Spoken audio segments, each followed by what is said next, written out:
Yo guys, Codelife here. So in today's video of Fortnite Pro Player updates, we're going to be checking out Tfue's new main mouse that he just switched to last night, along with the rest of his new mice that he recently purchased as well. I'll also be showing you guys Mongraal's new keyboard and mousepad, and I'll briefly talk about the aim assist exploit too. I'll be going quite in depth with today's updates guys, so if you do find this video interesting or helpful, be sure to leave a like on it, and if you are new to my channel, be sure to subscribe as well so that you don't miss out on any updates in the future. So let's start the video off with the update that Epic Games just dropped today to address the latest aim assist exploit. So Epic Games have gone ahead guys and finally patched the exploit. They made a tweet saying this: "We've released a patch on PC to address an issue with PC aim controls. A download is required." So guys, after updating, you'll no longer be able to do the exploit anymore. For those that are watching and have no idea about this aim assist exploit, I'll quickly give you guys a rundown of what it is. So pretty much what this exploit is there was a way to get aim assist on mouse. Like literally guys, you could get the aim assist that you have on controller on your mouse. It was the most broken thing ever. If you guys want to see just how broken it was, I recommend checking out the video that I made on it. In the video, I did a tutorial on how to do the exploit itself, and I also showed some gameplay of me using it in game. I definitely recommend you guys check it out if you haven't seen it already. It has to be one of the most overpowered exploits ever to hit Fortnite. But yeah, I'm super happy though that it did end up getting patched today.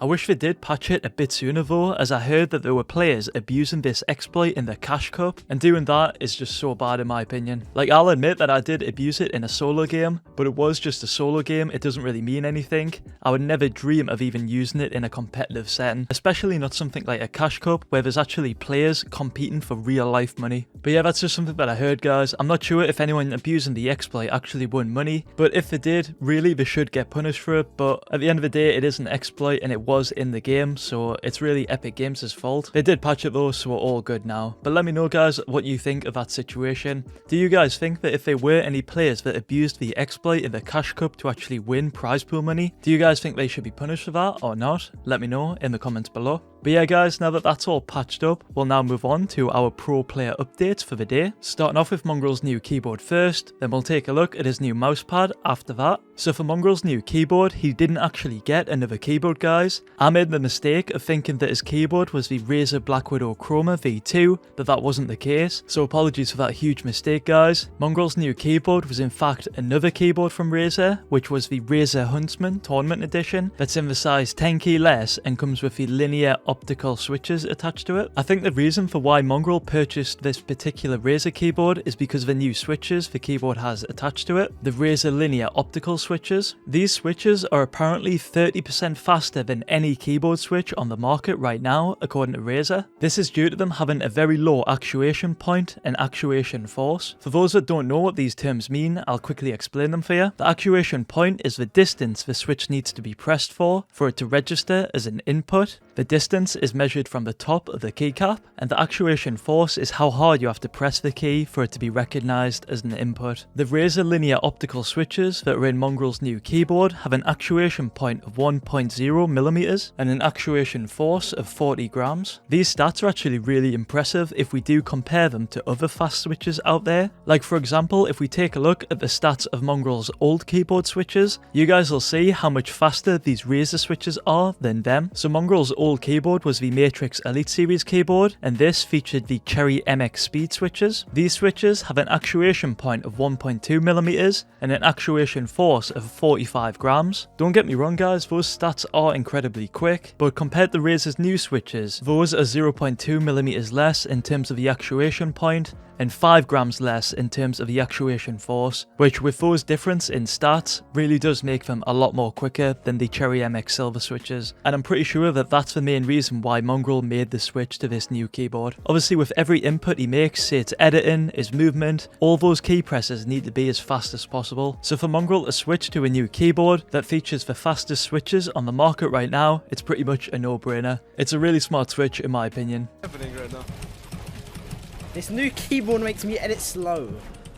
But yeah, that's Mongraal's new keyboard. Next up, we've got his new mousepad. So for Mongraal's new mousepad, he's no longer using the Zowie G SR SE in the Divina Pink edition. He's actually just switched that out today on stream for the same mousepad, but just in a different edition. Mongraal is now playing with the Zowie G SR SE in the red edition instead. Now you guys are probably thinking what I was thinking when Mongraal did make this switch today. What's the reasoning behind this switch? Do the different editions actually have any differences? Or did he just make the switch for the look/design of the new edition? Well, I did a bit of research on this, guys, and it turns out that the specs are the exact same across all the editions of the Zowie GSR SE. The only difference between all of these different editions is the design. So I'm guessing the reason why Mongraal made this switch is 1, he wanted a change of look for his MousePad, or number 2, it could have been dirty and instead of cleaning it, he just bought another one. And I feel like that's something Mongraal would do. Nah, I'm just playing, guys. But yeah, that's Mongraal's new keyboard and mousepad, guys.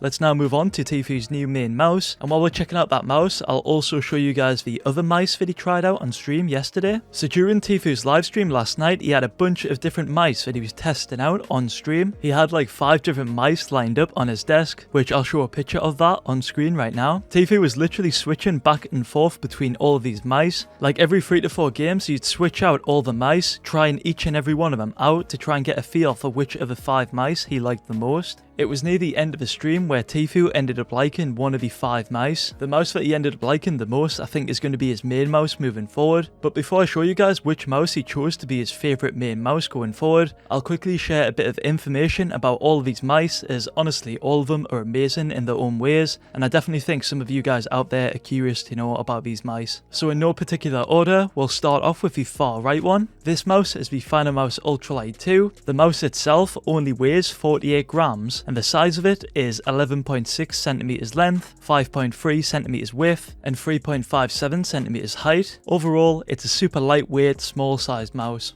Next up, we've got the second far left mouse, which is the Finalmouse Air 58 Ninja. This mouse weighs 58 grams and its size is 12.8 centimeters length, 6 centimeters width, and 4 centimeters height. Overall, it's a lightweight, large sized mouse. Next is the mouse to the right of the Air 58, the Cooler Master MM710. This mouse only weighs 50 grams and its size is 11.6 centimeters length, 6.26 centimeters width, and 3.8 centimeters height. Overall for this mouse, it's super lightweight like the Ultralight 2, and it's also a small sized mouse. This mouse in particular is actually very similar to the Finalmouse Ultralight 2 in terms of weight and size. Next up, we've got the far left mouse, which is the G-Wolf Skull. This mouse weighs 66 grams and its size is 12.4 centimeters length, 6 centimeters width, and 4.2 centimeters height. Overall for this mouse, it's pretty lightweight and it's a large size mouse. And this mouse in particular, guys, I've said it before in a previous video, I think this mouse has the best packaging I've ever seen a mouse have. You just get so much, it's insane. And finally, guys, we've got Tfue's new favourite mouse out of all of these mice, and that's the pink one.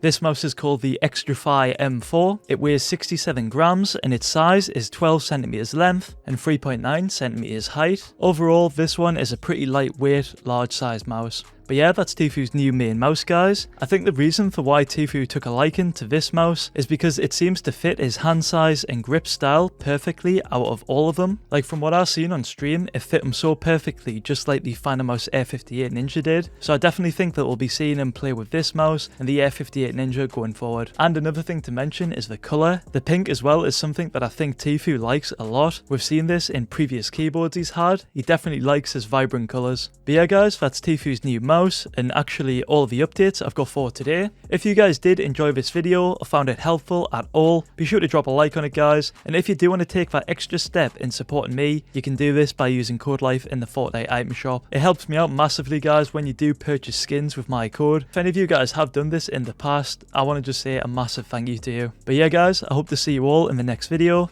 Thanks for watching. Peace.